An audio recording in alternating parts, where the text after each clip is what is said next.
이번에는 하나밖에 없어가지고 좀 간단한 내용이었는데, 이번에 오건영 씨가 다뤘던 내용은 그 테슬라가 비트코인에 투자했던 이야기를 주로 다뤘어요. 그래서 원래 잠깐 그 이거 2월, 조금만 크게 해서 볼까요? 이게 저희는 괜찮은데, 그러니까 우리 화면 할 때 다들 조금씩 크게 하는 게 이게 리코딩을 하고 보시는 분들 때문에. 네. 네, 굿. 그 2월 4일 이후의 변화는 다시 에세이를 올려준다고 했고, 이번에 2월 10일 원문 같은 경우에는 그 비트코인 투자 이야기를 주로 했어요. 그래서 이번에 되게 다들 충격받은 것이 비트코인에 테슬라가 투자한 것뿐만 아니라 테슬라의 차를 매입할 때 비트코인을 결제통화로 받아주겠다라고 해서 뉴스가 되게 빵 터졌는데, 그동안 약간 비트코인에 대해서 사람들이 가졌던 생각이 변동성이 너무 강하고 이게 화폐로서 기능을 할 수 있을 것인가라는 생각이 되게 많았었는데, 어, 일단은 테슬라처럼 되게 우량한 기업이 비트코인에 투자를 했고, 또 비트코인 가격이 굉장히 강하게 반등을 하면서 좀 그런 가치에 대해서는 비트코인 정말 가치가 있는가에 대해서는 그 의구심을 상당히 낮춰줬다고 볼 수가 있는데, 잠깐만요.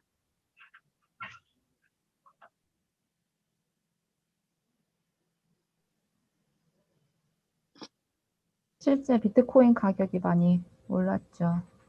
죄송해요. 조카를 맡기러 들어왔는데 거부했어요. 잠깐만요. 아, 정말. 화이팅. 어디까지 했죠? 비트코인으로 어, 이제 구매할 수 있다. 아, 아, 아. 그런데 저는 여기가 신기했던 게, 이따가도 좀 보여드리겠지만, 비트코인이 되게 가격이 오르면서 채굴 의욕을 강화시켰더니 전 채굴이 뭔지 몰랐거든요. 여기서부터 갑자기 채굴을 한다고 했는데 반도체 수요 증가로 이어졌다. 그래서 이걸 몰라서 좀 찾아봤었고, 그런데 이제 오건영 씨가 던진 질문은 그렇다면 테슬라가 비트코인을 투자했고 차를 매입할 때 비트코인을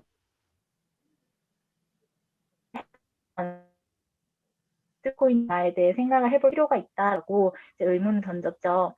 근데 그렇게 봤을 때, 어, 화폐로 보기에는 조금 불안정할 수 있다라는 생각을 좀 서술을 해주신 것 같은데, 저도 거기에 좀 동의를 하고, 왜냐하면 화폐는 좀 안정적인 교환의 수단으로 쓰여야 되는데, 화폐 가치의 안정성이라기보다는 좀 아직까지는 변동성이 높은 자산이기도 하고, 또 그렇게 된다면 규제가 있지 않을까라는 것에서 이제 글이 마무리가 되었어요. 그래서, 어,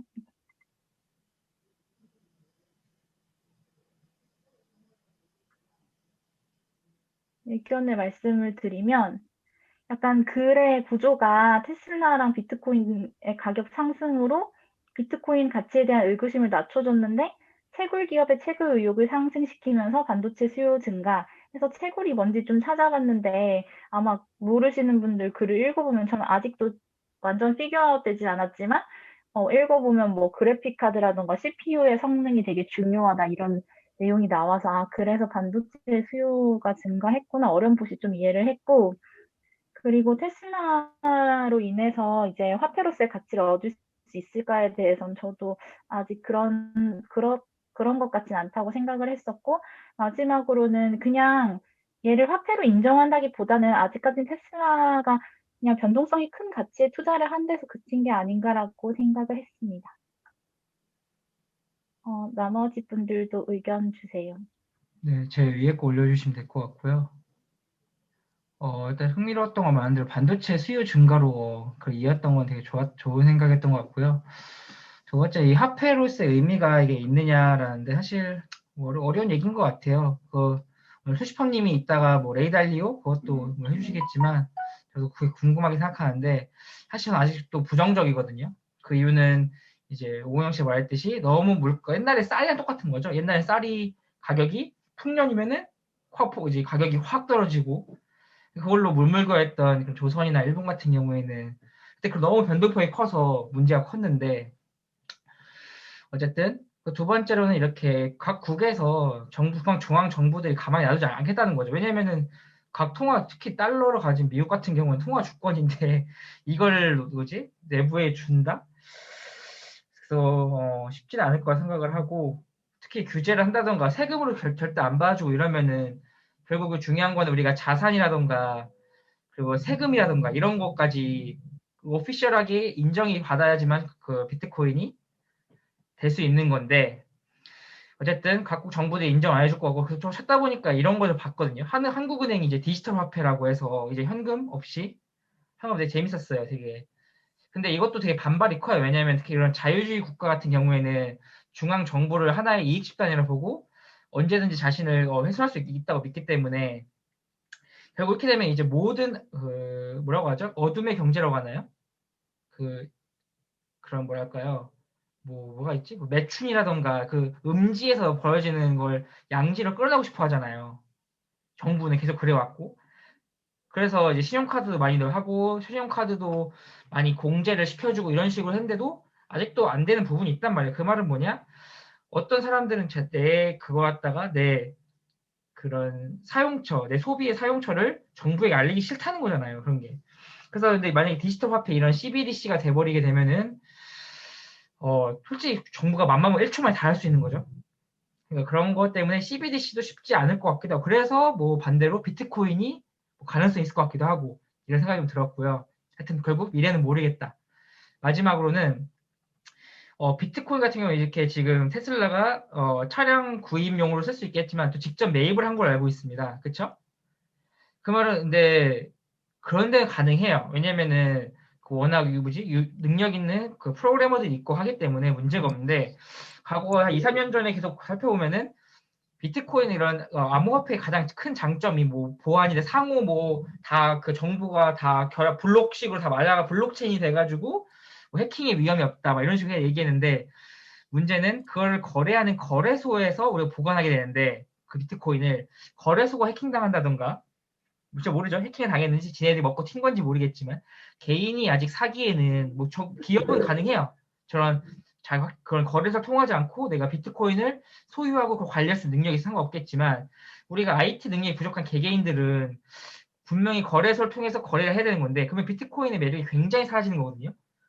그런 블록체인의 그 의미를 잃어버리기 때문에 어쨌든 그러기 때문에 저는 아직도 회의적이다. 근데 이따가 투시파님의 얘기를 듣고 싶어요. 레이 달리오 어떻게 생각했는지. 네, 이상입니다.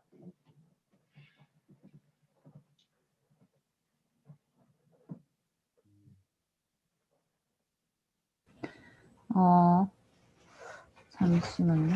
저는 지금 주변에 약간 소음이 있어가지고 좀 양해를 구하고.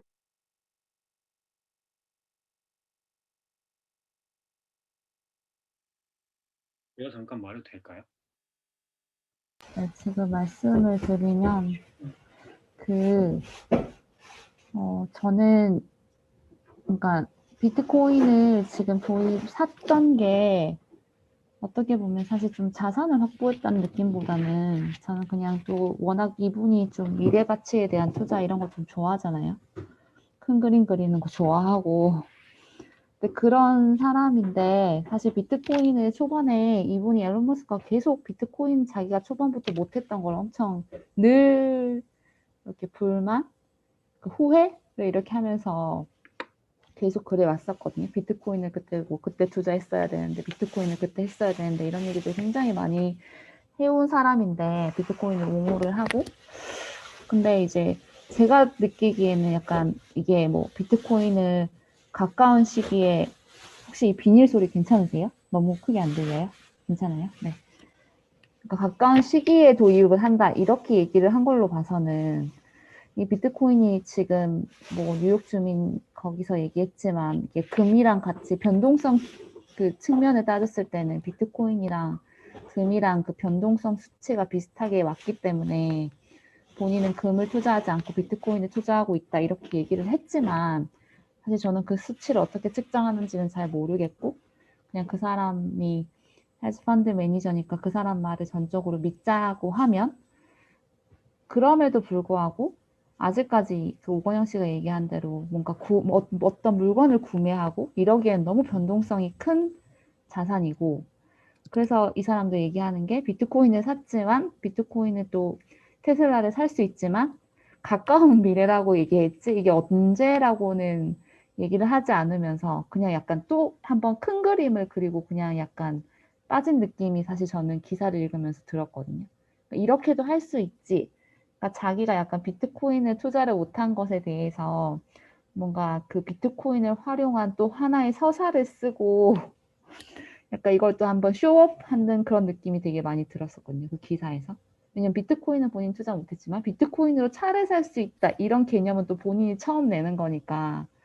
그래서 약간 좀 저는 이게 뭔가 현실적인 어떤 뭐 현재를 지금 당장에 바꿀 수 있는 어떤 이벤트였다기보다는 뭐 주식시장도 사실 어떤 미래에 대한 기대치나 테슬라도 기대치로 움직이는 거잖아요. 그냥 그런 기대치들을 사실 또 이 앨런 머스크라는 사람이 저는 좋게 보지만 또 어떤 사람이 이 사람 되게 사기꾼으로 보는 사람들이 굉장히 많잖아요.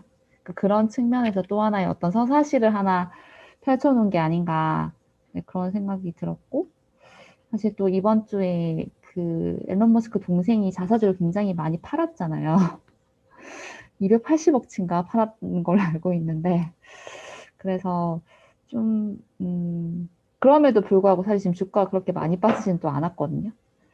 그래서 좀 잘 모르겠긴 해요. 저도 이게 제 생각에는 280억치 팔면은 그리고 동생이 팔았으면 엄청 많이 빠질 거라고 생각했는데 또 그러지도 않고 네, 비트코인이 사실 이거 도입한다 그래서 테슬라가 또 확 오를 줄 알았는데 비트코인 가격은 엄청 올랐지만 테슬라는 또 뭐 그렇지는 않았고 그래서 그냥 네 이런 이슈들이 있었구나라고 봤습니다. 궁금한 게 있는데 그러면은 테슬라가 비트코인을 매입한 거는 사실이죠? 이미 한 네, 거죠? 맞아요. 네. 두 번째로 그럼 자동차를 비트코인으로 구매할 수 있다는 지금 되는 게 아니고 미래에 언젠가 될 일이에요? 네, 지금 그냥 언제까지 하는 게 가까운 있어요? 미래라고 표현했어요, 워딩. 알겠습니다. 감사합니다.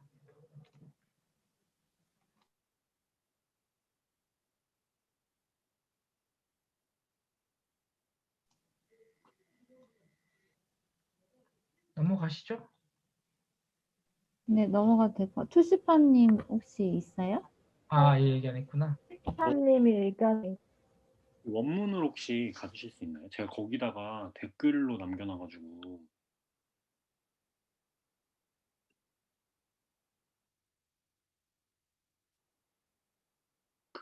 네, 잠시만요. 네, 저는 먼저 일단 테슬라 차 매입할 때 비트코인을 결제 통화로 받아주겠다 이게 좀 너무 충격적이었는데 그, 음,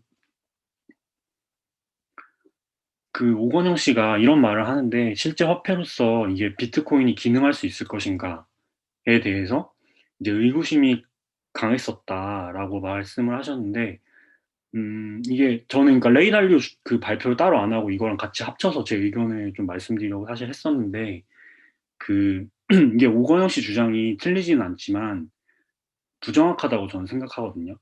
레이 달리오의 견해가 저는 맞다고 생각하는데 레이 달리오는 비트코인은 이미 음 그러니까 아예 가치가 없는 무형의 자산은 아니에요. 그걸 넘어서 대체화폐로서의 대체화폐로서는 진짜 확실하게 자리를 확고하게 매김했는데 더 나아가서 이제 비트코인이 달러를 대체할 수 있느냐가 문제가 되는 상황인 건데 그 상황에서 이제 아까 오쇼님이 말씀해 주신 것처럼 이제 미국 정부랑 대치를 하고 있는 상황인 거죠. 근데 요즘 화폐는 이제 내재적인 가치를 지닌 자산이 아니라 그, 피앗 머니라고 하잖아요. 뭐라고 하지? 아무튼 그런데 화폐가 내재적인 가치는 없고 이제 신뢰를 국가가 부여하고 그거를 믿고 이제 국민들이 화폐로 거래를 하게 되는 건데 이제 이 시스템이 근본적으로 바뀔 수가 있는가에 대해서 좀 테슬라가 질문을 던지고 있는 것 같아요, 저는. 그래서 우리가 신뢰를 부여할게. 그러면은 다른 기업들도 하나하나씩 부여하다 보면은 그게 네트워크 효과를 만들어내고 그러면은 이제 정부가 그걸 이기기 힘들어질 수도 있지 않을까 하는 그냥 그런 생각이 조금 들었던 것 같아요. 근데 이제 극단적으로 말하면 신뢰를 그동안 어떻게 부여했냐면 뭐 우리가 달러화의 가치에 대해서 이제 의심이 들어. 그러면은 그 페드에 가서 이거 달러 금으로 바꿔주세요. 이제는 그렇게는 안 하지만 지금까지 계속 그 전까지 그렇게 했었죠. 근데 그랬었는데 이제는 비트코인의 화폐 가치에 대해서 의심이 들면은 이제 테슬라에 가서 테슬라 차로 바꿔주세요. 라고 하면 되는 거죠. 그래서 그런 게 이제 네트워크 효과의 시작을 연 것이라고 저는 생각하는데 이게 네트워크 효과를 받으려면은 최소한 어느 정도 사회 구성원들이 어느 정도 사용을 해줘야 되잖아요. 인터넷 익스플로러나 뭐 크롬처럼 사람들이 좀 많이 사용을 해줘야 되는데 테슬라가 시작을 했다는 점에서 저는 의미 있다고 생각하는데 이제 이게 그 미국 정부와의 대치에 대해서 어떤 상황이 나타날까 저는 사실 좀 의심이 드는 상황인데요. 그 밑에 혹시 댓글 그 밑에 밑줄 친 것도 한번 클릭해 줄 수 있을까요? 아, 네. 네. 그래서 이제 그 오건영 씨가 이제 작용이 있으면 반작용이 존재한다라고 하셨는데 그 반작용이 아까 그 오션님이 말씀해 주신 것처럼 이제 미국 정부를 상대로 테슬라가 이제 이런 움직임을 가져갈 수 있는가 하는 거죠. 그래서 미국 정부는 사실 레이 달리오는 정부가 굉장히 비트코인에 대해서 좋지 않게 생각을 할 거라고 생각을 해요. 왜냐면은 정부가 이 달러를 지켜야지만 자기들의 어떤 그런 힘을 지킬 수 있는 건데 달러화를 국가 제1의 화폐로 지키려는 거를 이제 비트코인이 위협하게 되는 상황이니까 이거에 대해서 굉장히 반발할 거고 규제가 올 거라고 생각을 하는데 그래서 저는 이 부분이 지금 오건영 씨가 되게 굉장히 정확하게 지적하고 있다고 느꼈고 그 다음에 이제 그 아까 그 오션님이 올려주신 그 중앙은행 그 한국은행이 이제 아까 뭐라고 하셨죠? 그 CDBC입니다. 네, 디지털 CBDC 화폐. 그거를 만들려고 한다는 거에 대해서 좀 되게 그것도 굉장히 충격적인 뉴스였거든요, 개인적으로는. 왜냐면은 그 레이 달리오가 예상하기를 기술은 계속 발전을 하고 비트코인은 기술에 이제 기반한 화폐이기 때문에 비트코인 같은 대체 화폐가 반드시 나올 거고 비트코인 그러니까 가상 암호화폐인데 비트코인을 넘어서는 화폐가 나올 것이다 라고 예상을 해요. 왜냐면은 비트코인 기술은 발전하는데 비트코인의 기술은 블록체인 기술에 묶여 있기 때문에 예전 기술이라는 거죠. 이제 한 10년 정도 된 기술. 그래서 이제 그걸 넘어서는 더 나은 기술을 가진 대체 화폐, 암호화폐가 나올 것이다 라고 생각을 하는데 그게 어쩌면 이런 각 국가가 발행하는 CBDC가 될 수도 있지 않을까라는 생각이 들어가지고 좀 개인적으로 굉장히 충격적인 뉴스였고요. 음, 그리고 아까 네, 그 오션님이 말씀하신 그 지하 경제에 대해서 지하 경제로 그 비트코인이 지하 경제에서 그런 추적이 불가능한 사적인 어떤 암호화폐로 쓰일 수 있지 않을까 하는 그런 사람들이 실제로 그런 생각을 하고 이제 그런 생각으로 비트코인을 사려고 한다고 생각하면은 레이 달리오가 말하는 거는 이제 그거는 아닐 것 같다라는 거예요. 왜냐면은 비트코인이 블록체인 기술에 의해서 다 추적이 가능하다고 생각해가지고 그 추적이 물론 어렵긴 한데 정부가 원하면은 누가 얼만큼을 어떻게 거래했는지 다 추적이 가능하다고 레이 달리오는 생각하거든요. 근데 물론 자기가 비전문가라서 정확히는 모르겠지만 그 제가 알기로도 그 블록체인 기술상으로 추적이 가능한 걸로 알고 있기 때문에 그 사적인 어떤 화폐, 남의 추적을 받지 않는 그런 뭐 돈 세탁을 위해서 쓰이는 그런 수요는 적을 거라고 이제 말을 하더라고요. 그래서 네, 오늘 뭐 비트코인 그 제가 레이 달리오 따로 뭐 발표할 필요가 없이 뭐 내용이 거의 다 나온 것 같아서 네. 해주세요. 궁금합니다. 해주기로 했잖아요. 유튜브가 너무 길 것 같아서. 아니면 요약본 해달라고 그 요지만 요약을 좀 해주면 좋겠어요. 아, 글로.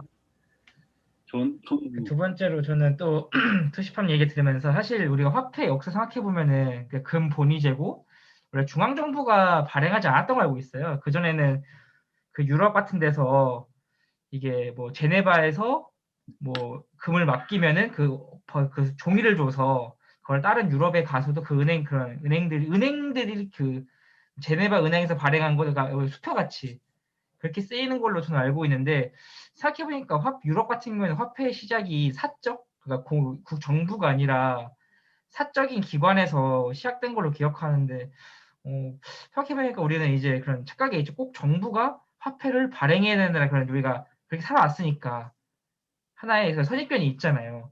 근데 오늘 약간 투시판이 얘기하면서 생각해보니까 화폐를 그냥 그 기업에서 발행해도 근데 그 사기업이 너무 보편적으로 존재하는 글로벌 기업이면은 이게 가능하겠구나라는 생각이 들었습니다. 저도 그 투시판 얘기하면서 저는 되게 크게 딱 머리에 남는 단어가 신뢰라는 단어인데, 그러니까 화폐라는 게 사실 근본이지에서 넘어가면서 어떤 종이에 대한 그냥 모든 사람들의 공통된 신뢰를 담아서 그게 화폐가 된 거고, 사실 그게 지금은 우리가 그걸 달러로 가장 많은 신뢰가 담겨 있는 게 달러지만, 사실 너무 세계가 급변하고 있잖아요. 특히나 인공지능 이런 걸로 해서 뭐 그런 얘기들도 나오잖아요. 뭐 이제 인류가 좀 있으면 너무 인공지능 이런 것들이 생산량 이런 것들을 너무 극대치로 올리기 때문에 뭔가 사람은 굉장히 그러니까 유토피아적인 상황을 가정을 하면 되게 복지 사회 안에서 사람은 그냥 이렇게 굉장히 최소한의 어떤 노동을 하고 그냥 소비하는 역할만 하고 나머지 것들은 이제 기계나 인공지능이나 이런 것들로 이제 세상이 돌아가는 그런 기점이 얼마 남지 않았다. 그 뭐 커즈와일의 어떤 무슨 점? 갑자기 생각이 안 나네. 어쨌든 그 티핑 포인트를 지나면 그런 사회가 도래할 거라는 얘기를 많이 하고 있고, 그렇게 극단적이진 않더라도, 어쨌든 인공지능이나 이런 것들로 인해서 사회가 많이 변할 거라고 알고 있는데, 근데 사실 그런 사회의 변화를 이끌어가는 주체를 생각을 하면 정부가 아니거든요.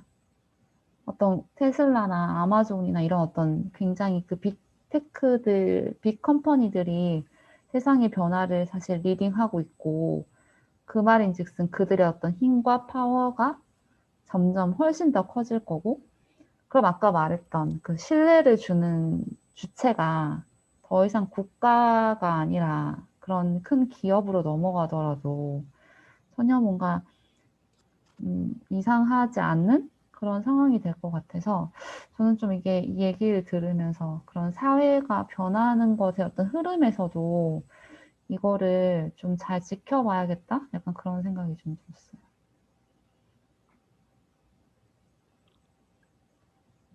혹시 빵떠님.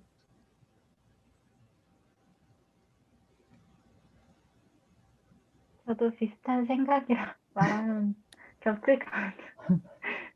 동의합니다. 맞아요. 여기 커즈와일의 특이점이에요. 네, 그런 점이 있었습니다. 네. 그래서 좀 비트코인에 관해서 사실 좀 이 블록체인 기술이나 이런 것들 사실 저희가 지금 좀 몰라가지고 저도 이게 뭐 채굴 뭐 이런 얘기들 그냥 대충 이렇게 알지 이게 사실 깊이 좀 어느 정도 알지 못해서 계속 그 공부를 해야겠다는 생각이 계속 들긴 하는데 그리고 이런 지금 논쟁 자체가 엄청 달궈지면서 사실 저희가 뭐 원유도 주식 볼 때 원유도 되게 많이 봐야 되고 달러 변화도 봐야 되고 통화 정책도 봐야 되고 제 생각에는 이 큰 기둥 안에서 비트코인도 곧 들어갈 것 같거든요. 저희가 어떤 흐름을 볼 때. 그래서 좀 주변에서 좀 책 추천 이런 걸 좀 많이 물어보고 있는데 다들 이렇게 막 비트코인에 대한 뉴스나 이런 것들은 되게 민감하긴 한데 공부를 열심히 하고 있는 데는 잘 없어가지고 지금 계속 제가 물어보고 있기는 한데 저희가 한 3월 정도 되면 비트코인 시작할 거니까 그때까지 여러분들도 조금 한번 공부하면 좋을 자료는 진짜 많은데 사실 양질의 자료를 처음 접하는 게 되게 중요한 것 같거든요. 그래야 좀 방향을 이상하게 잡질 않아서 그걸 좀 저희가 함께 자료를 검색을 해보면 좋을 것 같습니다. 네, 그러면 요건 여기까지 할까요? 네. 네, 고생하셨어요, 빵또아님. 아까 그 오쇼님이 레이달리오 엄청 요청을 한번 앵콜이 있어가지고 수지파님은 간단하게 한번 제가 들을 때도 이렇게 약간 어떤 포인트로 말을 하고 싶으신지는 이제 저도 알겠거든요. 그러니까 그거를 그냥 한 번만 더 오쇼님 네, 한 번 더 말씀해 주시면 손님한테. 됐다. 뭐 양해의 말은 잠시만요. 그냥 쭉쭉 내려주시겠어요? 제가 양해의 말에서 이 비트코인을 일단 레이달리오는 그 좀 광의로 쓰는데 이 광의라는 게 비트코인 그 자체 말고도 좀 암호화폐 일반을 전부 다 이제 달러에 대항하는 대체화폐로 생각을 하고 있는 것 같아요. 네, 그다음 계속 내려주시겠어요? 네, 여기 나오는구나. 아까 그 피앗 머니라고 말씀드렸는데 그게 명목화폐죠. 그 지금 화폐가 명목화폐다, 상품화폐가 아니다라는 거에서 레이달리오는 이제 출발을 하고 있고 명목화폐라는 건 그러면은 이 제가 아까 말씀드린 그 신뢰, 크레딧 베이스드 머니다라고 말을 하고 있는 것 같아요. 그래서 조금 더 내려주세요. 감사합니다. 그래서 이제 비트코인은 이제 구성원들의 신뢰를 얻었다고 할 수 있냐라고 물었을 때 레이달리오는 이제 부분적인 예스, 정확히 말하면 부분적으로는 그렇다. 이제 비트코인은 이제 뭐 신기하네. 그래서 네, 조금 더 내려주시겠어요? 계속 이제 공식 화폐는 아니지만 대신 금과 유사한 기능을 하는 화폐다라고 생각을 했고, 네, 이제 비트코인의 본질이 이거라고 생각을 한 것 같아요. 그리고 여기서 출발해서 이제 비트코인의 수요와 공급에 대해서 쭉 얘기를 하고 있는데, 비트코인이 이제 찾아보니까 그 밑에 제가 올린 그러니까 그 레이달리오의 글 말고 그 밑에 다른 링크가 있어요. 그러니까 그 밑에 글이 쭉 이어지는데 여기선 그냥 멈춰주시면 돼요. 근데 그 제가 말씀드린 비트코인이라는 게 되게 공급이 제한적인 걸로 알고 있어요. 그래서 맨 처음에는 발행량이 엄청 많았다가 요즘에는 뭐 총 발행량의 뭐 3% 정도씩 이제 고정되어서 이제 추가로 발행되는 걸로 알고 있는데, 그래서 비트코인 자체는 공급이 제한적이라고 할 수 있는데 대신에 대체할 수 있는 암호화폐가 만들어지고 있고, 이제 음, 협의의 비트코인, 그러니까 진짜 비트코인 그 상품 자체는 블록체인 기술에 기반하고 있고 그 블록체인 기술도 고정되어 있기 때문에 기술 진보가 이제 이루어질 수가 없다.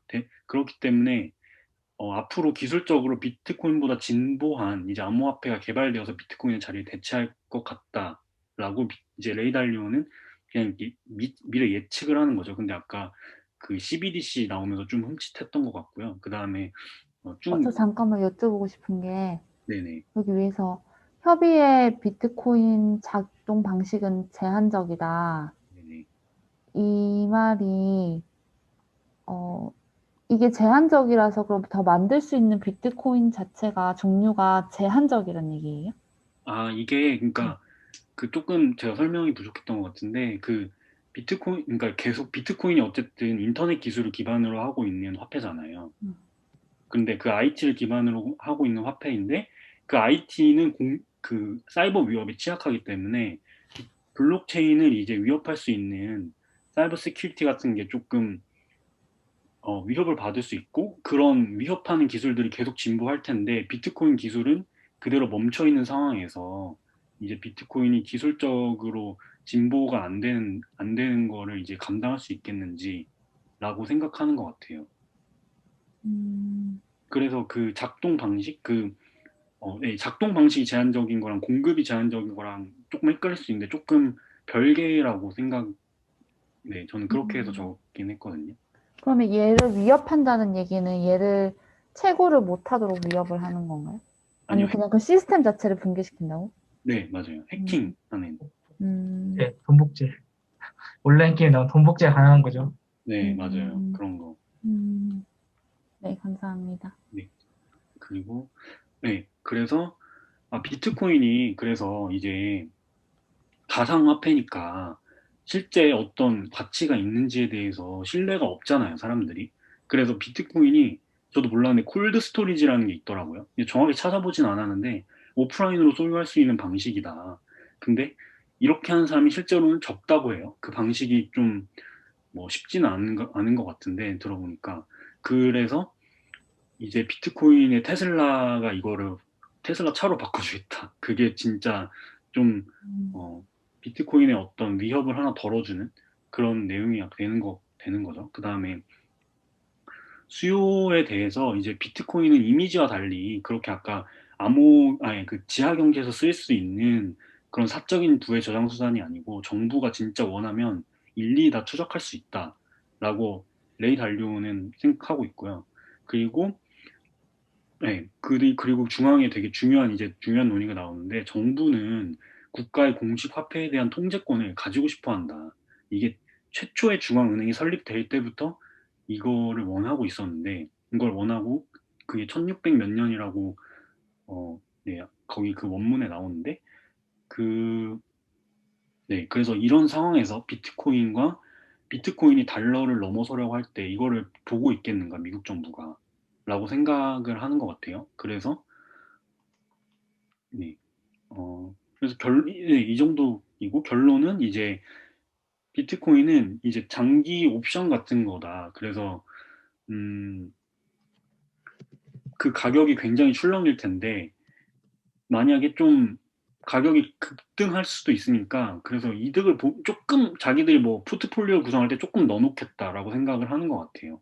그리고 비트코인은 그 레이 달리오가 조금 강하게 말하는 거는 우리가 이게 80%를 일터라도 나는 상관이 없을 때 비트코인 들어가겠다라고 말을 하거든요. 자산 가격이 80%가 하락해도 크게 개의치 않을 정도일 때. 그래서 뭐 포트폴리오에서 비트코인 비중이 아주 높아지지는 않을 것 같아요. 그리고 브릿지 워터에서는 대신에 뭐 자기 홍보를 하는 거죠. 대체적인 부의 저장 수단은 우리 심각하게 고려하고 있다. 우리는 인플레가 되게 우려되고 주식 가치가 떨어질 수 있는 거에 대해서 우려를 하고 있다라고 말하고 있고, 음, 네, 그래서 밑에 장기 옵션에 대해서 제가 간단하게 그냥 네, 설명을 했고, 그다음에 이제 제 생각이 뭐가 있었나? 제 생각은 없었던 것 같. 레이 달리오는 이제 그 조금 보수적인 견해인데 저는 조금 레이 달리오의 견해에 동의를 하는 편이고 아직은 비트코인이 테슬라가 신뢰를 부여했다 하더라도 미국 정부를 넘어설 수 있을까에 대해서 좀 이제 의문이 들고 이제 비트코인을 밑에 보시면은 둘러싸고 있는 블록체인 기술에 대해서는 이제 레이 달리오가 자기가 전문가가 아니다 보니까 앞에 디스클레이머를 통해서도 말하듯이 뭐 해킹 관련 논의에 대해서 이제 그거를 어느 정도 기술적으로 이걸 믿을 수 있겠느냐라는 건데 레이 달리오 스스로도 전문가가 아니라고 하니까 이거에 대해서 조금 더 조사를 해보고 찾아볼 것이 찾아봐야 되는 게 중요할 것 같아요. 네, 여기까지 마치겠습니다. 감사합니다. 감사합니다. 어렵다. 잘 모르면 안 하시면 돼요. 모든 걸 돈 벌 필요는 없으니까. 내가 아는 걸 돈 벌면 됩니다, 여러분. 맞아요. 근데 비트코인을 하는 건 아닌데 이게 점점 계속 이슈가 나오니까 뭔가 알고 있어야 될 것 같기는 해. 이게 맞아, 팔로우는 해야 돼. 영향을 너무 많이 주니까 주식 시장에. 근데 저 궁금한 게 채굴을 한다는 게 그러면 컴퓨터를 많이 가진 사람은 비트코인 끊겨서 안 그냥 안 들린다. 거예요? 질문이 끊겨서 안 들렸는데 저만 그랬나요? 저도 끊겼어요. 인터 상태가 안 좋습니다, 빵또아님. 아, 그래요? 아니, 채굴 지금 들리세요? 네, 내 얼굴이 끊겨요. 채굴이라는 게 간단히 말씀드리면 제가 알기로는 이게 수학적 연산을 통해서만 만들 수 있는데 수학적 연산이 갈수록 굉장히 어려워지는 연산이에요. 그러니까 시간이 오래 걸리는. 그렇기 때문에 그러니까 간단해요. 문제를 컴퓨터가 만들어 내고요. 그걸 풀면은 비트코인을 받아요. 근데 문제를 풀 때에서 연산이 더 시간이 갈수록 오래 걸려요. 그렇게 설계해놨어요. 그 사토 모시인가 그 만든 사람이. 그래서 그걸 채굴이라고 합니다. CPU 그래서 GPU 병렬 연산이 가능한 GPU에 대한 소비가 많은 거고요. 그러면은 이게 뭔가 그럼 이게 양이 정해져 있다기보다는 이게 점점 어려워지고 오래 걸리니까 어쩔 수 없이 그 한계치가 온다는 건가? 네. 음, 전체 통화 발행량이 아마 그래서 정해지기만 설계했을 거예요. 음,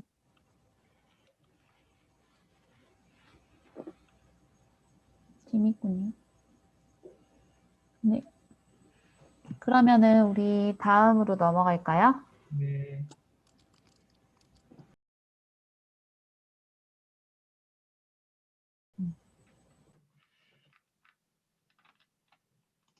아, 네. 일단 아웃라인을 일단 이거 좀 잘 봐야 되는 것 같아요. 그래서 일단 1번이 과열은 부정될 수 없다. 박석중 위원은 지금 과열은 맞다고 생각을 하는 거고, 근데 이 과열이 꺼질 거냐에 대해서 아니다. 내년 올해도 강세장이다. 지금 과열은 맞는데 강세장이 이어질 거야. 그리고 그 이유는 세 가지 들고 있죠. 그리고 이제 대신에 세 가지 위험이 있다. 네네. 세 가지 위험이 있다고 말을 하는데 그 세 가지 위험에 대해서 좀 주의를 해라. 그래서 내년은 너네가 실력이랑 기술로 하는, 올해는 실력이랑 기술로 하는 주식시장이 될 거다라고 말을 하는 거예요. 그래서 이런 위험을 얼마나 우리가 해지하느냐에 따라서 이제 강세장에서 얼마나 먹을 수 있는지가 결정된다라고 하면서 이제 글로벌 포트폴리오를 마지막으로 이제 제시하는 그런 그림인 것 같아요. 네. 그래서 다시 한번 좀 말씀드리면 박석중 위원의 결론은 과열은 맞지만 불마켓이 올해에도 이어질 것이기 때문에 대신에 이 강세장이 진짜 매우 순탄할 거다? 그건 아니죠. 세 가지 위험이 있다. 그 세 가지 위험은 금리 상승, 그리고 예상보다 강한 미국 경기, 이게 저는 이어지는 내용이라고 생각하는데, 그리고 가격 상승의 비이성, 이게 지금 세 가지 위험이고, 이런 위험을 인지하고 이제 위험에 최적화된 해지 전략을 구사해서 이제 포트폴리오를 구성하자. 이게 박석중 위원의 결론인 것 같아요. 그 다음에 이제 조금 더 내려주시면 저는 그 포트폴리오에서 박석중 위원이 이 표를 보시면 제일 핵심적으로 이 표를 생각하고 있는 것 같아요. 왜냐면은 저번에 지난주였죠. 오쇼님이 우리 경기가 지금 어디에 있는지 판단해야 될 것 같다고 말씀했는데 박석중 위원은 지금 이 C에서 D 사이 아니냐라고 말하는 것 같아요. 지금 1차 의심 단계 아니냐. 근데 이게 또 맞아 떨어지는 거죠. 재정 정책을 확장한다고 하니까 이제 앞으로 더욱더 버블이 형성될 수도 있을 것 같고, 그리고 이제 내년에 미국 기업들 실적이 좋아질 거라고 대충 다들 예상을 하고 있으니까. 네. 그래서 이 표를 염두에 두고 이제 발표를 하셨다고 생각을 하거든요. 이 표가 실제로 거기 나오는 자료이기도 하고. 그럼 쭉 내려주시겠어요? 네.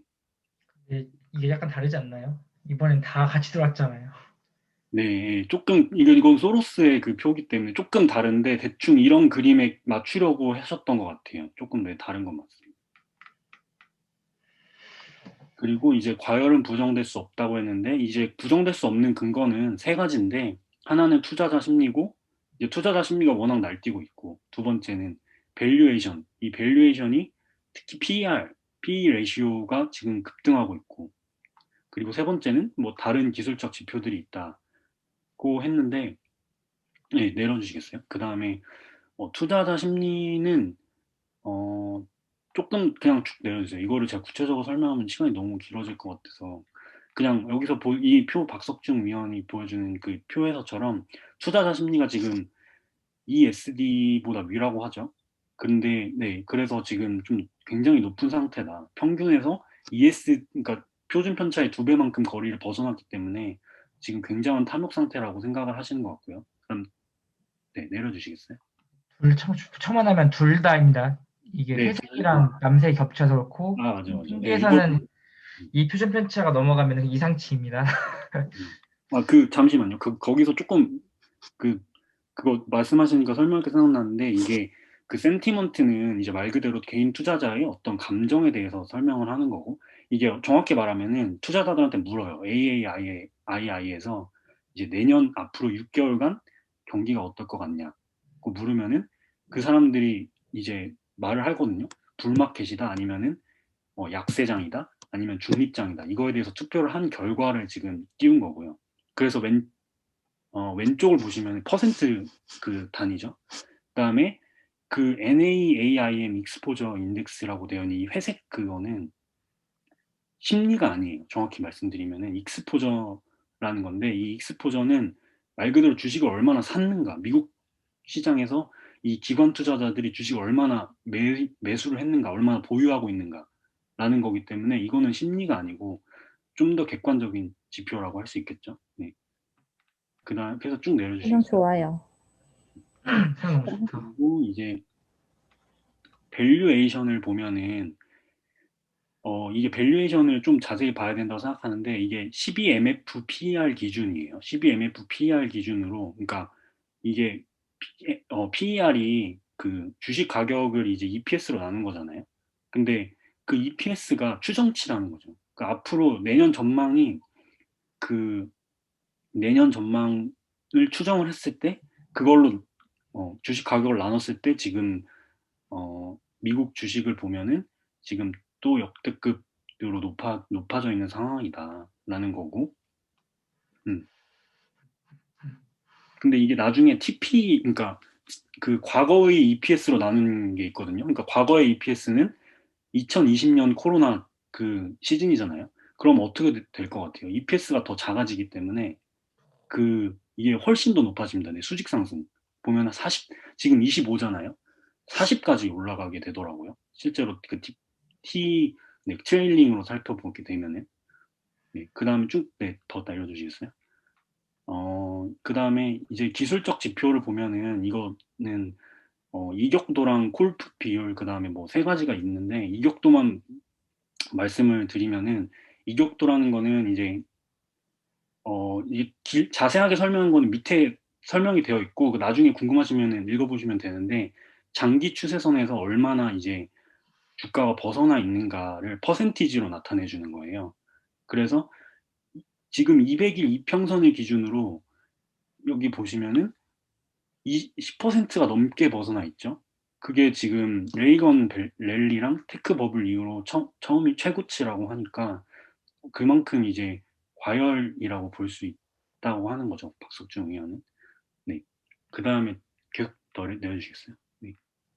근데 저 지표는 조금 어떻게 생각해요? 좀 약간 좀 그렇지 않아요? 왜냐하면 이게 200일 이평선이면은 사실 30일, 6개월, 7개월 뭐 이런 거니까 그걸 기준인 거잖아요, 그렇죠? 6개월 평균 값에 비해 지금 가격이 얼마나 올라갔냐. 그래서 전 이게 코로나가 있었으니까 요걸 이렇게 객관적으로 이렇게 보는 게, 이렇게 보면은 이렇게 되게 테크 버블 때만큼 올라갔다 이런 느낌이긴 하지만 이게 이러한 어떤 격동의 시기를 지난 것의 어떤 평균적인 것이라고 봤을 때는 좀 약간 이렇게 단편적으로 볼 수 있나? 라는 생각이 좀 들기도 합니다. 좋은 의견이긴 한데 빠진 걸 봐도 비슷하기 때문에 코로나 때 빠진 것도 이 수치가 비슷하잖아요. 그때랑 이런 거랑. 그래서 저는 큰 문제는 없다고 생각하거든요. 근데 여기 문제는, 그러니까 이게 여기 테크 버블은 여기 지금 붕괴가 된 상태에서, 그러면 이제 여기 테크 버블 다음번에 오는 요 파란색이랑 비교가 돼야 되겠죠? 만약 코로나랑 똑같이 비교를 한다면? 근데 여기는 안 넘고 여기는 넘었다는 거죠. 똑같이 비슷한 수준으로 내려갔는데 200일 이격도에 비해서. 이건 좀 약간 논의할 게 많을 것 같긴 해요. 왜냐면 테크 버블의 붕괴는 사실 테크 주들이 사실 붕괴가 됐던 거고, 코로나는 사실 기업들의 붕괴라기보다는 어떤 그런 것도 있으니까. 네, 아무튼 네, 알겠습니다. 근데 저기 그 돌장님의 의견에 좀 첨언하면은 저는 그 사실 팬이라고 하셔가지고 좀 되게 말씀을 좀 약간 자제하고 있었는데 아니에요. 저는 이 네. 앞부분에 나온 지표들이 사실 완전히 신뢰하기 좀 힘들다고 생각을 많이 하는데 왜 그렇죠? 네? 예. 왜 그렇죠? 그거를 밑에다 올려놨는데 그 나중에 설명드릴 텐데 이 이격도만 말씀드리면은 이 이격도 같은 경우에는 지금 200일 이평선 이격도를 나타내는데 보통 많이 쓰는 이격도는 26거래일과 12거래일의 차이를 가지고 이격도를 구한 거거든요. 그러니까 26거래일은 좀 장기, 200일이 엄청 초장기라면은 26거래일은 26일은 좀 약간 단기인데 좀 장기인 그런 거고 12거래일 이거는 약간 단기로 판단을 해가지고 26거래일과 12거래일로 이격도를 보기도 하는데 그런 자료도 같이 올려졌으면은 조금 더 믿을 만한 자료가 됐을 것 같다는 생각이 좀 들긴 하더라고요. 200일은 너무 장기여가지고 그런 생각이 들었습니다. 네, 넘어갈까요? 그리고 이제 근데 앞으로 박석중 의원은 이제 지금 과열은 맞는데 더 강세장이 올 거다라고 말을 하면서 그 이유를 세 가지로 이제 또 말씀하시더라고요. 경영대 화법으로. 그래서 첨단 기술과 혁신이 1번이고 2번이 주식의 상대적인 매력, 그리고 3번이 이익 회복과 유동성 공급이 세 번째인데요. 기술 혁신을 보면은 이제 근거가 사실 이거는 저는 그렇게 맞는 근거는 아닌 것 같은데, 지금까지 강세장이 평균 71개월 진행되었는데, 코로나는 아직 60개월밖에 강세장이 안 됐다. 그리고 평균 상승률이 190%라고 되어 있죠. 근데 미의 코로나는 그냥 110%밖에 아직 안 됐다. 이게 뭐 하나의 근거라면 될 수가 있다고 생각하는데, 저는 그냥 평균치이기 때문에 이거를 가지고 뭐 얘기를 하는 건 약간 조금 이걸 반드시 막 믿어서는 안 되지 않을까 생각을 좀 하게 되는데 대신에 이 말이 좀 저는 그럴듯한 것 같은데 패러다임 시프트는 언택트 산업뿐만 아니라 아직 1차 산업, 2차 산업, 3차 산업에서 지금 다 동시에 진행이 되고 있고 아직 이게 충분히 이루어지지 않았다라는 게 근거가 될 수 있겠죠. 그래서 밑에 보면은 1, 2, 3차 산업에서 지금 뭐 1, 2, 3차 산업에서 어떤 종목으로 위주로 이제 패러다임 시프트가 이루어져 있는지 이제 요약을 하고 계시더라고요. 근데 보면 아직 뭐 이분이 뭐 신재생 에너지를 추천하는데 신재생 에너지가 아직 완전하게 지금 시프트 되는 초기 단계이기 때문에 이런 거에서 조금 뭐 올 수도 있을 것 같다고 생각을 하시는 것 같아요. 그리고 AI나 뭐 로보틱스도 아직 완전히 이 시프트가 이루어져서 실현된 게 아니다고 생각을 하시는 것 같고 쭉 내려주시겠어요? 그 다음에 약간 첨언해도 될까요? 네 해주세요. 저는 아버지나 주변 지인에 한국전력 사람들이 많아서 그냥 물어봤어요. 저거 신재생 에너지가 큰 테마잖아요. 요즘에 화두인데 어떻게 생각하냐? 앞으로 이걸 대체할 수 있을 것 같냐? 했는데 굉장히 부정적으로 보더라고요. 일단 뉴클리어 같은 경우에는 전력이 꾸준히 나오기 때문에 이거는 의외로 보조래요. 보조일 수밖에 없고 근데 전력의 수요가 왔다 갔다 하잖아요. 여름 막 하루하루 달라지고 밤에는 별로 없고 그러다 보니까 이제 화력으로 만약에 요즘에 또 친환경 하다 보니까 LNG 이런 가스 이용해서 많이 하는데 그런 걸 이제 뭐 이런 신재생에너지를 할 수 있냐라는 데서 하면은 글쎄 약간 저도 이제 얘기를 했어요. 들은 걸 바탕으로 얘기를 했는데 뭐 이제 옛날에 뉴딜 정책 보면은 뭐 후버댐 같이 댐을 짓고 해서 그런 거 하지 않았냐. 그래서 인프라 구축이 되면은 이게 계속 생산성이 증대가 돼서 이렇게 도로를 깔고 항만을 깔고 발전을 늘리면은 그게 선수가 도는 거 아니냐 경제가. 근데 그것도 아니 그거는 계속 보조금이 들어가고 그러기 때문에 선수가 될 수 없다. 음, 왜냐면 지금 압도적으로 아시죠? 지금 한전이 적자예요. 이걸 매입해주면서 적자를 계속 보고 그 보조금으로 운영되는 그런 거죠. 왜냐면 그 아쉬우니까 그래도 이렇게 투자를 해야지 이제 기술 대량의 큰 대규모 규모의 경제가 이루어지게 되면서 단가가 낮아지니까 이렇게 하는 것 같긴 한데 어디 계속 적자를 통해서 보조금을 통해서 되는 게 신재생 에너지고 그러다 보니까 이거는 그러니까 한 번 일회성에 불과하지 이게 장기적으로 우리가 생각하는 항만이나 이런 인프라 같이 장기적으로 되기는 굉장히 어려울 거다. 현재 기술로는 라고 부정적으로 보다가 한전에 있는 사람들이 네, 대부분 그렇게 생각을 했습니다. 이거 참고하시면 좋을 것 같아요. 저도 몰라요. 저 전공자가 아니니까. 근데 오히려 그러면 정책적으로 단기적인 효과로 가져갈 수는 없을까요? 이게 네, 그건가 해도 그 정도. 음, 단기 호재. 근데 이게 우리 생각하는 인프라 구축되면은 뭐 도로를 깔고 이러면 엄청 생산성이 증대되잖아요. 그 바탕으로. 거기까지는 파급이 힘들 것이다라고 보더라고요. 음, 참고하시면 좋을 것 같아서 말씀드렸습니다. 좋은 말씀 감사합니다. 더 내려주세요, 이제. 예, 그런 내용이 있었구나. 그 다음에 그 IT 지출이 이제,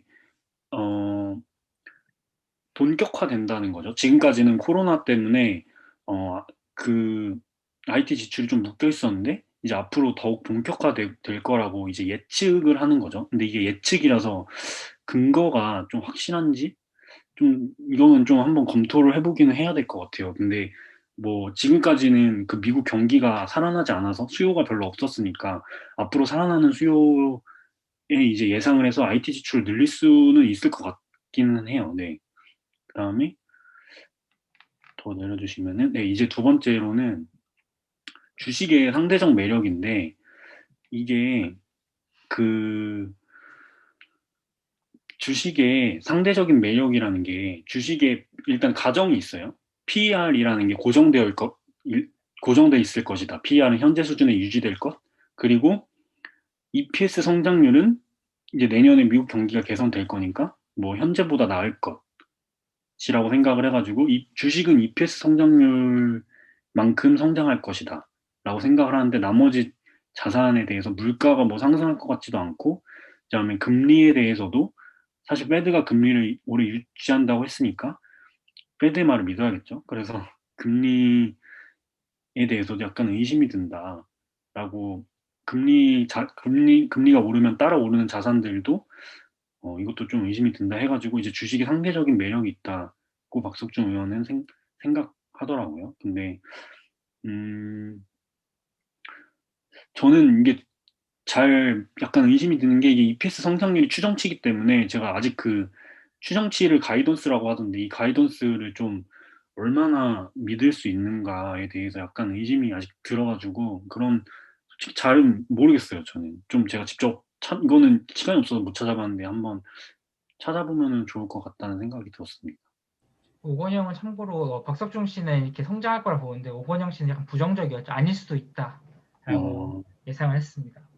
어, 그런 것 같아요. 이게 저는 저번에 어떤 영상 봤을 때도 그렇고, 이번에도 봤을 때도 그렇고, 주식시장은 되게 너무 많은 이슈들이 있고, 이벤트들이 있으니까. 근데 거기서 저희가 뭘 봐야 되는지를 명확하게 이렇게 잡아가는 게 되게 중요하다라는 생각을 하면서, 박석중 씨, 저번에도 그랬는데 박석중 씨도 이 얘기를 했었잖아요. EPS 곱하기 퍼 한 게 어쨌든 주가니까 그 두 가지 축을 놓고 생각을 해야 되고, 작년에가 그 퍼 때문에 이제 그런 기대치나 이런 것들 때문에 이제 주식시장이 살았다면 이제 퍼에서 EPS로 전환되는 그런 시장일 것이다라고 얘기해서 그러므로 이제 실력이 중요하고 우리가 보는 눈이 중요하다 이런 얘기를 했던 것 같은데 그 퍼에 해당하는 그 기대치에 해당하는 부분이 사실 뭐 여기 지금 보면 가이던스라든지 뭐 이런 것들도 사실 포함이 되고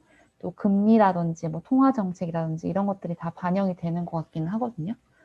근데 이제 사실 가이던스 같은 거를 구하는 방법은 이제 뭐 제가 본 바로는 이제 뭐 기대 실적치라든지 뭐 어닝 컨퍼런스 이런 데서 이제 그런 걸 발표를 미국에서는 굉장히 투명하게 하니까 이제 그런 것들을 다 바탕으로 하고 뭐 예를 들어 뭐 원자재면 원자재 가격 상승분 이런 것들을 이제 다 계산을 해서 가이던스를 내는 걸로 알고 있긴 해요.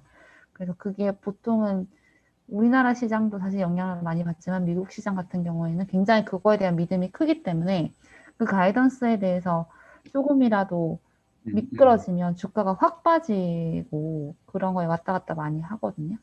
그래서 그 가이던스 같은 경우에는 그 이제 investing.com 이런 데 들어가면은 되게 다 주가마다 확인이 되니까 이제 그런 것들 좀 보시면서 좀 네, 대응하면 좋을 것 같아요. 궁금해요. 이런 전망하는 게 얼마나 그 내부자 얘기를 듣고 싶어요. 하는 사람은 진짜 이거 돼? 저희는 솔직히 통계하면은 에이, 어떻게 한번 하려고 이게 데이터 잠깐 핸들링도 좀 해주고 이렇게 하거든요.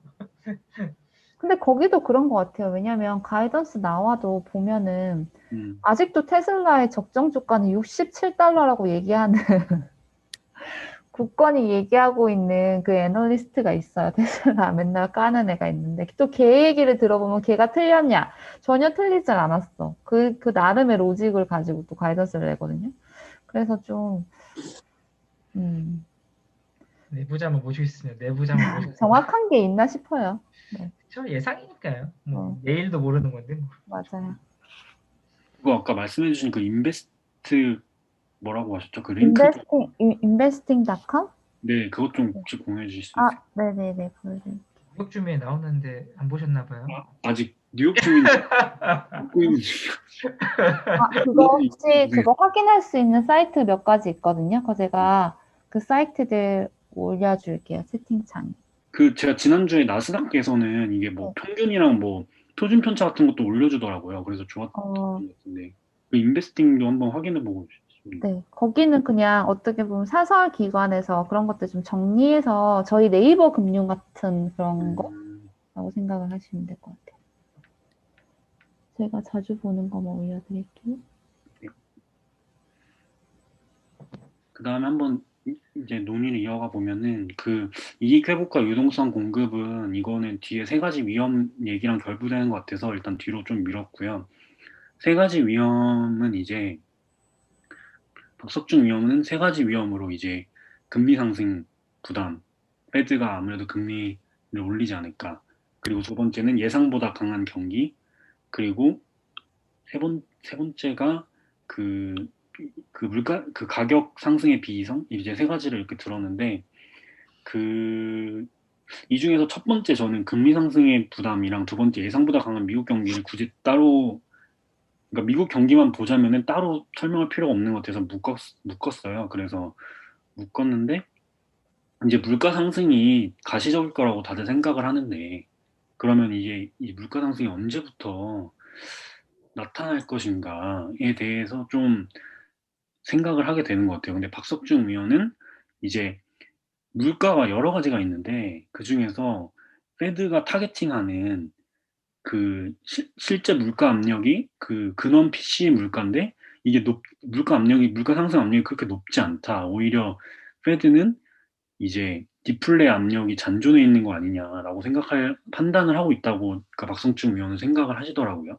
그래서 이 물가 상승 압력에 대해서 약간 회의적이라고 생각하시고, 그리고 이 GDP 갭을 보면은 이제 가운데 차트가 좀 저는 되게 인상적이었는데, GDP 갭이 아직 기준 아래이다. 그리고 경기 선행 지수도, 경기 선행 지수도 이제 좀 하회하고 있다라고 말을 해가지고 하는데, 보시면은 엄청 가파르게 지금 올라오고 있는 거 보이세요? 그래서 이게 저는 언제 이게 또 100을 넘어설지 모른다고 생각을 하거든요. 그래서 이런 거는 좀 팔로우업 계속 해야 되지 않나라는 생각이 좀 들었습니다. 질문이 있는데 근원 PC 물가 갑자기 검색해 보니까 개인 소비 지출 가격 지수이고 소비자 물가 지수는 CPI라고 있는데 되게 좀 다른 건가 봐요. 그거 네, 저도 이게 그냥 예전에 검색해 보아가지고 그냥 따로 여기다가는 자료를 네, 이건 안 넣었는데 음, 이거는 한번 제가 좀 자료를 정리해서 다시 올려야 될 것 같아요. 제가 알기로는 그 물가 상승이 좀 크게 출렁이는 게 있고 좀 덜 출렁이는 게 있는데 근원 PC 물가는 좀 덜 출렁이는 걸로 알고 있거든요. 그래서 CPI가 더 출렁이는 거라고만 생각을 하고 넘어갔던 것 같아요. 네, 감사합니다. 그 정도만 해도 충분한 것 같아요.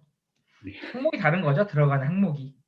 네, 조금 인정수에 그 따른. 근원 좀 항목이 다르다고 알고 있어요. 그 물가 바스켓을 구성하는 게. 네, 그 다음에 좀 이어가 보면은 이제 금리 상승을 통제할 세 가지 이유. 근데 금리가 상승될 거라고 생각을 하는데 오히려 패드 입장에서는 세 가지 이유가 있다. 근데 그게 불안정한 고용과 재정 정책 효과 그리고 신용 부담이 상존한다라고 생각을 하시더라고요. 근데 좀 조금만 더 내려주시겠어요? 네, 보면은 이 왼쪽 표가 조금 인상적인데 그 지금 현재 금리를 유지할 때 이자 부담이 1.6%인 거죠. 1.6% 포인트? 1.6%인데 그 금리가 만약에 1% 상승하면 이자 부담이 2.5%가 돼서 사실 이게 좀 천문학적인 상승이라고 생각을 하는 것 같아요. 지금 미국 그 부채가 워낙 많다 보니까 그래서 이 GDP 부양 효과가 이만큼 감소를 하게 되는 건데 실질적으로 그러면 이거를 이 부담을 질 건가 페드가 생각을 해볼 필요가 있다고 생각하는 것 같아요. 박석중 의원은 저는 근데 맞는 것 같은데 이게 그러면은 이 이자 부담을 안 질 거면 금리 상승을 막아야 되잖아요. 인위적으로. 그럼 금리 상승을 막을 때 추가적으로 또 다른 비용이 들어가기 가니까 그거에 대해서는 그럼 생각을 해봐야 되지 않나? 어쨌든 금리 상승을 막으려면 자산을 매입해야 되는데 그 자산을 매입하려면 부채를 또 찍어내야 되고 그러면 부채가 늘어나지 않을까 생각이 들어가지고 이게 페드 입장에서 정말 고민이 많이 될 것 같다는 생각이 들었어요.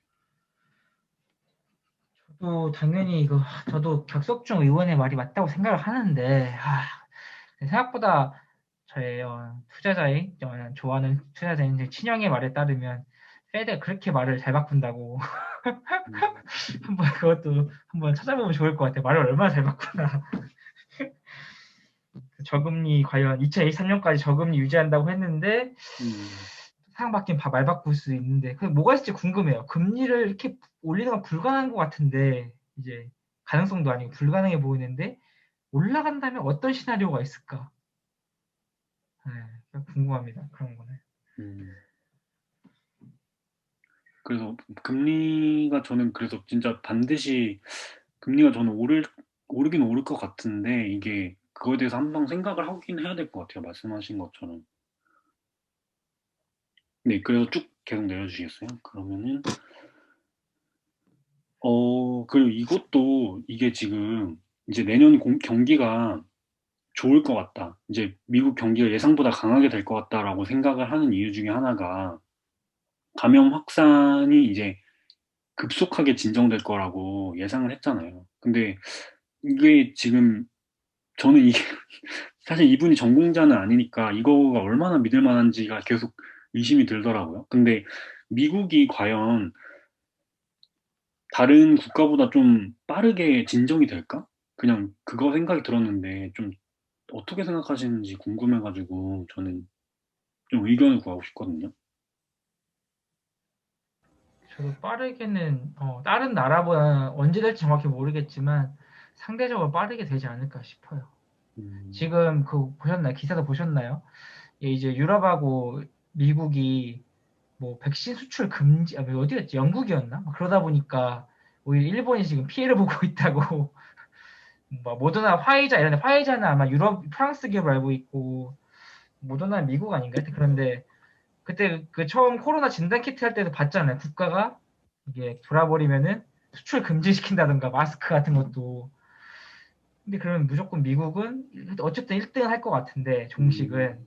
근데 그게 언제인지는 정확히는 모르겠어요. 이게 뭐 그래프가 바뀔 수도 있기도 하고 또 음, 변종이 나오면은 또 안 맞으면은 지금 나온 백신이 안 맞으면은 더 오래 가겠죠. 하여튼 1등은 할 것 같다 미국이. 음, 그리고 또 그런 얘기도 있었잖아요. 사스도 사실 백신이 개발되고 나서 저희가 기억하기에는 사스가 다 종식된 걸로 해서 신규 발생자가 발생하지 않아서 끝났다고 생각을 하지만 사실 그게 아니라 더 이상 측정을 하지 않았기 때문에 이제 백신이 나오고 뭔가 치료 효과가 나온다는 거를 알고 그게 이제 좀 만연한 상식이 된 이후로 사스의 신규 발생을 측정하지 않아서 사실 사스가 끝난 거였거든요. 그래서 사실 이 코로나도 사실 뭐 백신이 없을 때야 백신이 이제 나와야 된다는 그런 어떤 모든 사람들의 관심을 받고 있었지만 백신이 이제 좀 뭐 돌고 이랬을 때 지금처럼 이렇게 신규 확진자를 체크를 하면서 계속 추적을 할까? 그런 생각이 들면서 그걸 하지 않으면서 뭔가 이러한 코로나도 사스처럼 종식이 되지 않을까? 네, 그런 생각이 사실 좀 들기는 해요. 심리의 문제다. 안 알려주면 된다. 왜냐하면 사스 때 그렇게 했기 때문에. 가능성 있겠네. 가능성 있어 네, 보여. 사스 때도 백신이 나오고 나서는 사람들이 이제 뭐 좀 그랬던 거. 막연한 공포가 아니니까 더 이상. 네, 그 다음에 내려가 보면은, 이제 이게 좀, 저는 사실 좀 문제가 될 수 있을 것 같은데, 만약에 저는 이게 되게 그럴듯한 논리라고 생각해서 가격이 좀 비이성적이다. 그래서 실적이 증가를 해도 주가는 급락할 수 있다. 문제는 이제 실적이 기존의 예상에 얼마나 미치느냐, 미치지 못하느냐, 이게 중요한 건데,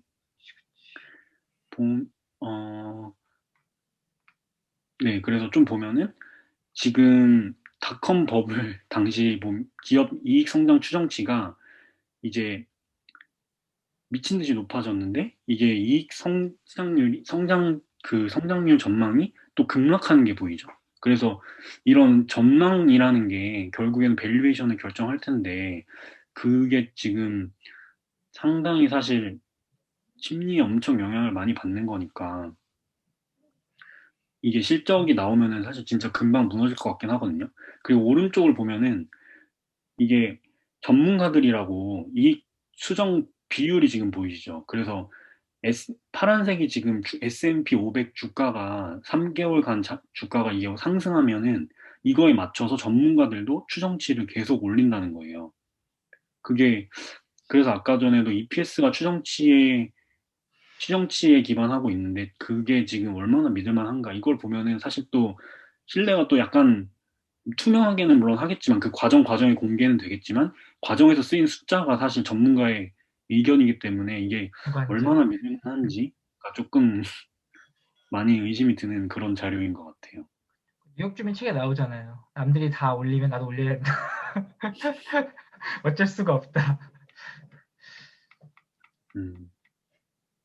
그리고 저는 이게 좀 사실 이 표가 조금 되게 저는 사실 이거는 한번 다들 찾아봐야 될 것 같은데 제가 자료 준비하기 급급해가지고 찾아보질 못했는데 이게 그 ROE 대비 봤을 때 현재 PBR 12개월 후행 PBR로 봤을 때 좀 밸류에이션이 지금 상당히 높아져 있는 상태다라는 게 저는 근데 이게 PBR이랑 제가 ROE를 잘 몰라가지고 지금 그때 좀 준비하다가 시간이 부족해서 찾아보질 못했는데 이거는 아마 좀 찾아보고 좀 검토해 볼 필요가 있는 것 같아요. 그러니까 밸류에이션이 지금 얼마나 높아져 있는지에 따라서 페드가 그냥 미국이 실적이 좋더라도 정말 저는 버블이 금방 또 올 수가 있다고 생각을 해가지고 그냥 의심이 드는 자료라서 그냥 한번 넣어봤는데 이거는 제가 나중에 다시 찾아보고 다시 좀 제대로 올려보도록 하겠습니다.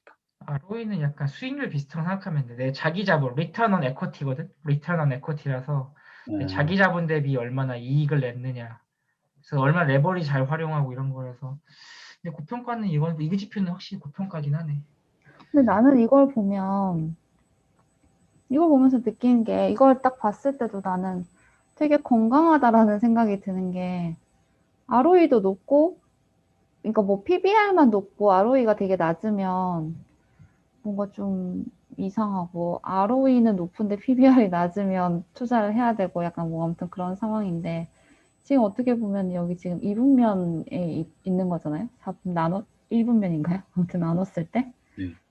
그래서 뭔가 이게 뭔가 문제가, 그러니까 PBR의 어떤 상승 때문에 뭔가 그것만으로도 문제를 삼을 수 있나? 이 두 개의 지표를 같이 보여줬을 때? 약간 이런 느낌이 드네요. 무슨 말인지 이해 못했는데 ROE에 비해서 PBR 높으면은 고평가인 거 아닌가요? 그러니까 ROE도 지금 사실 보면 높은 상태고 적정히 PBR도 있습니다. 높은 상태니까 그러니까 지금 이걸 가지고 이게 뭔가 부정적인 거냐 긍정적인 거냐를 평가하기가 조금 애매하다. 나는 그 얘기를 하는 거야. 그때 이거 제 기억하면 표가 3개가 이거 맨 오른쪽에 있던 표인데 맞아요. 예. PBR은 가장 보수적인 수치잖아요. 그 워렌 버핏의 스승이 누구냐 걔. 하여튼 그 사람이 제시한 PBR이고 그레이엄. 벤자민 그레이엄 맞나요? 네, 그때 그 사람이 한 거라 그 다른 거는 괜찮았던 걸 나왔어요. 그쵸? 맞나요? 투시팝님? 네, 맞아요. 네. 다른 거 2개는 다 이제 추세에 어긋나지 않는다. 예, 그래서 그게 아마 좀 그게 좀 덜 보수적인 지표로 기억을 하고 이거는 PBR 자체가 굉장히 그 보수적인 지표일 때 보수주의자 입장에서는 이제 이렇게 본다, 그러니까 그런 느낌인 것 같아요. 그러니까 불당님 말도 맞는 거죠. 이상할 거 없지 않냐? PBR가 높은 건 흔한데, 네. 가치 투자자 입장에서는 PBR 1 너무 안 사죠. 거의. PBR이 보수적인 지표구나. 네, 자산, 그러니까 갖고 있는 자동차나 빌딩 그런 자산, 내가 주가 시가총액으로 이 자산들 다 살 수 있으면 1, 가격이 음, 싸면은 0.5 이렇게 되는 거라서.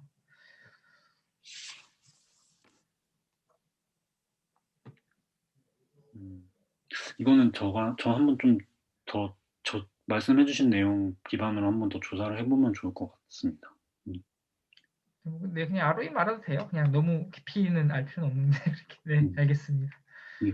그다음에 이제 마지막으로 가서 이제 그런 위험이 있으면은 어 이제 생각해야 되는 게 그 주가가 이제 금리나 물가 상승에 따라서 변동성이 있을 거다고 생각을 하는데 그런 상황에서 우리는 뭐 위험 부담을 어떻게 해야 할까?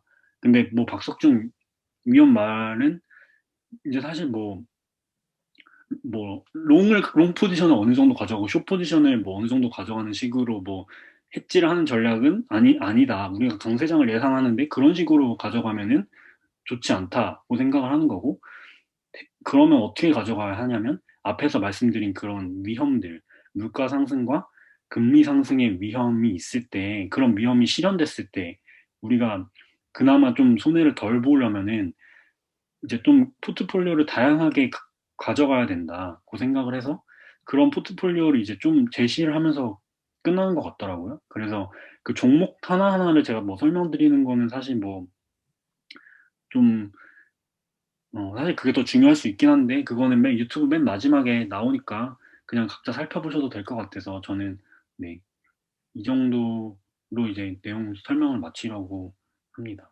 저 되게 좋았던 게 롱숏, 기본적으로 롱숏 해지가 많이 하잖아요. 일반적으로 많이 하는데 그게 아니라 각 위험별로 결합을 해야 된다. 위험에 대처할 수 있는 걸 섞어서 강세주 넣으면서 이제 위기가 지금 3개 있으니까 3개를 더 섞어주는 거죠. 그래서 아마 고금리 뭐 이런 거는 물가 연동 채권이라던가, 그쵸? 고금리 리스크 같은 경우에는 음, 그런 게 있었던 것 같고, 아니면 고배당주 뭐 이런 거 넣었던 것 같고, 아니면은 두 번째로 비슷한 성질의 것을 결합해도 해지할 수 있대요. 근데 약간 이건 잘 이해가 안 되는데, 농산품과 리츠? 이게 주가가 올라갈 때 따라가는 게 원자재랑 막 이런 부동산 이건데, 그걸 같이 결합해도 해지가 된다고 하는데 그게 무슨 말인지 잘 모르겠더라고요. 그게 무슨 음, 말일까요? 저 잘 이해 못했어요. 맨 마지막에 그 해지 방식은. 이거 약간 박숙중 위원은 항상 보면은 그 경기 부양주를 좀 다르게 정의를 하잖아요. 그래서 그런 것 같아요.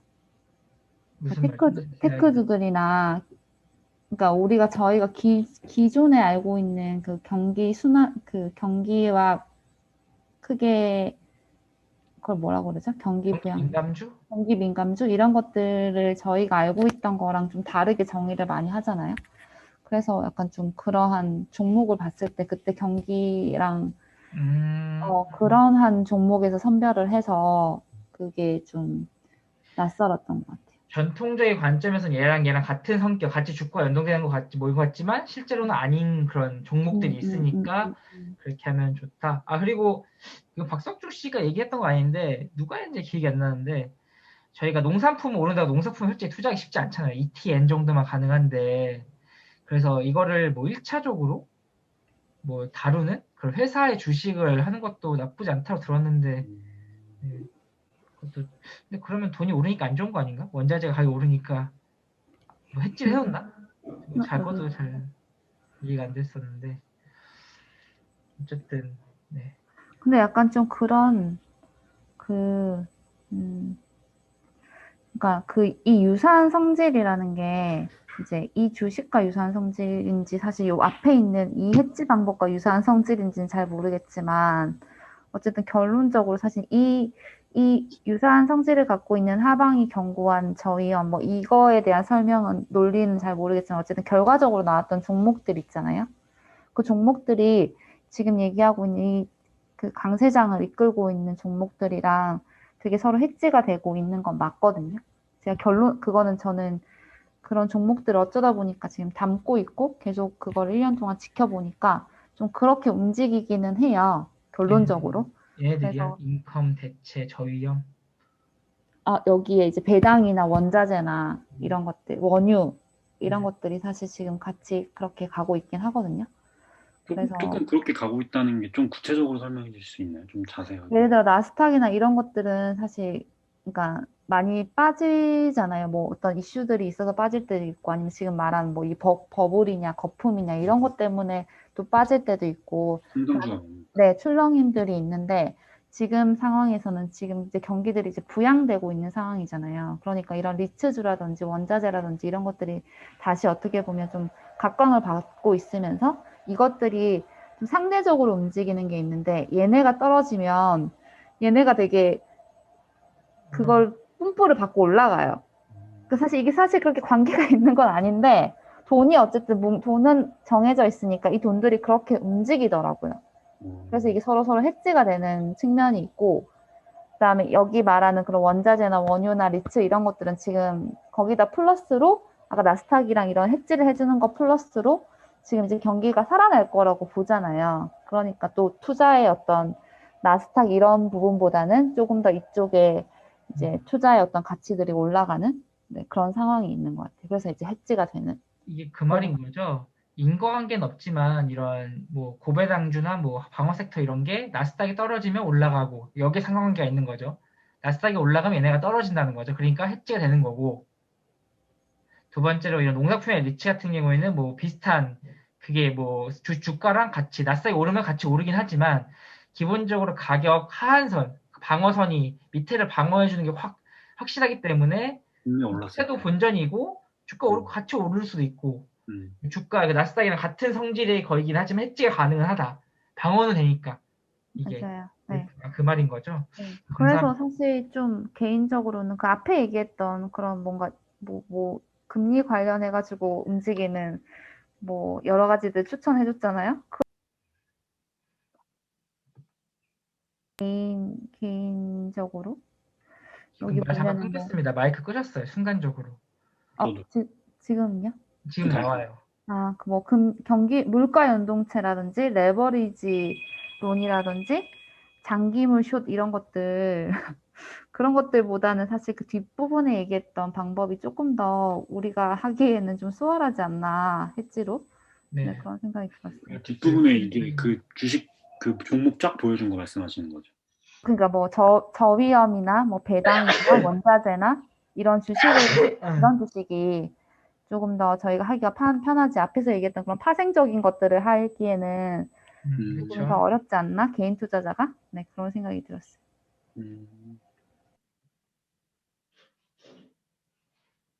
끝인가요 오늘? 여기 끝 같은데요? 밑에 잠깐 제 의견 살짝 있긴 한데 있었어? 한번 미안하다. 그게 아니야. 이거는 패스해 주세요. 이건 제가 그거를 그냥 좀 궁금해서 찾아본 건데 레포트 써왔구나. 제 생각은 추정 EPS가 좀 고평가되어 있지 않나? 그리고 그럼 밸류에이션이 지금 좀 많이 높은 거 아닌가? 그러니까 만약에 추정 EPS가 그러니까 올해 추정 EPS가 지금 평가한 것보다 못 미치면 못 미친다고 생각하면 지금 밸류에이션이 엄청 많이 높은 거거든요. 그래서 밑에 그래프를 보시면은 이 화살표가 그 뭐야? 왜 서로 그거야? 반대된다 화살표 썼어? 이게 또 저는 그냥 똑같은 얘기라고 생각해가지고 아, 그 표시를 이꼴이야? 잘못한 것 같아요. 저는 이게 똑같은 얘기라고 쓴 건데 그냥 이꼴에 이꼴 써도 돼? 표시랑 네 똑같은 네 그리고 뒤에 보면은 지금 트레일링 그러니까 지난 12개월로 구해봤을 때 TPER이 지금 거의 40에 달할 정도로 꽤 높은데 박석준 위원이 제시한 거는 추정 EPS로 재다 보니까 25 정도였거든요. 그래서 그럼 추정 EPS가 상당히 높게 잡았다는 건데 작년보다 물론 코로나니까 작년에는 뭐 올해는 EPS가 더 높아질 건 이해하는데 그거를 좀 잘 살펴봐야 되지 않을까 일단 생각이 이게 박석중 위원이 쓴 거지. forward PER 앞에 추정이고 네, 그 TEPS는 과거 12개월 했을 때 네, 눈이 트레일링. 높은데. 음, 그래서 이게 추정치가 좀 자세하게 검토를 해봐야 될 것 같다. 우리 아까 얘기한 거지만 네, 그런 생각이 일단은 조금 들었습니다. 그리고 밑에 내려가시면은 그리고 지속적인 데이터 추적의 필요성에서 아까 나온 건데 지금 그 점선의 박스가 보면은 좀 그래프가 기울기가 굉장히 가파르거든요. 그래서 조금만 더 내려주시겠어요? 이건 제가 직접 찾아서 그려본 건데 그 아까 나온 그 NAAIM 익스포저 인덱스가 있는데 이게 아까 ESD보다 높다고 했었는데 그런 구간에서 지금 일주일 만에 1SD랑 평균 사이로 내려왔거든요. 그러니까 지금 최근에 뭐 미국 경기가 좀 안 좋았던 얘기, 그 주식이 좀 빠졌다는 얘기가 있었잖아요. 페이스북에. 그런 거랑처럼 이렇게 급격하게 좀 변동할 수가 있어서 계속 팔로우 해야 될 것 같다는 생각이 좀 정말 좋은 들었고, 의견이다.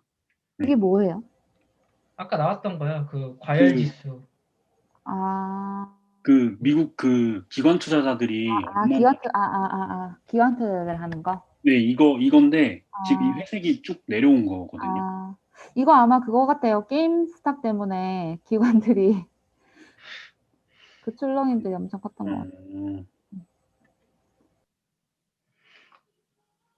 네, 아무튼 그래서 조금 지금은 좀 많이 낮아진 상태고 좀 앞으로도 계속 이게 변할 것 같으니까 이런 건 계속 팔로우 해야 될 것 같고 그리고 올해는 이제 특히 아까 페드가 말을 자주 바꾼다고 했는데 페드가 그러면 과연 어떻게 할 건지가 좀 중요해 보여서 제가 지난주에도 올렸던 건데 이 페드 미팅 내용을 조금 공부해 보면은 좋을 것 같다. 그래서 시간 나면 이거 제가 한번 읽고 정리해 보는 식으로 하면 좋을 것 같아서 한번 올려봤습니다. 그리고 페드가 공부 지금 많이 시네. 가장 가까운 미팅 날짜가 3월 16, 17일 정기 미팅은 이거니까 이때 미팅도 좀 자세히 주목해서 봐야 될 것 같다는 생각이 들어요. 투스타 코피 나는 거 아니야? 정리왕이신데요. 이런 분 교수님 되시겠는데. 한동화를 이어서 정리왕이 등장했다. 아주 훌륭하네. 정리 진짜 잘하시는 것 같아요. 와, 진짜 장난 아니다. 굉장히 너 나중에 증권사 다 되겠다. 애널리스트 같아. 박석중 씨 팀에 들어가서 한번 빵뚜아님을 연결 한번 빵뚜아된다 부장님을 화이팅. 화이팅. 그렇다면 화이팅. 정말 좋았네요. 분석 너무 좋아요. 약간 이런 트레일링도 해주고 팔로우도 해주고 좋은 얘기가 나왔습니다. 좋습니다. 고생 많이 했어요. 이렇게 정성스럽게 정리하려면 시간이 많이 걸렸을 텐데. 그러니까요. 더 잘하고 싶은데 좀 부족했던 것 같아요. 감사합니다.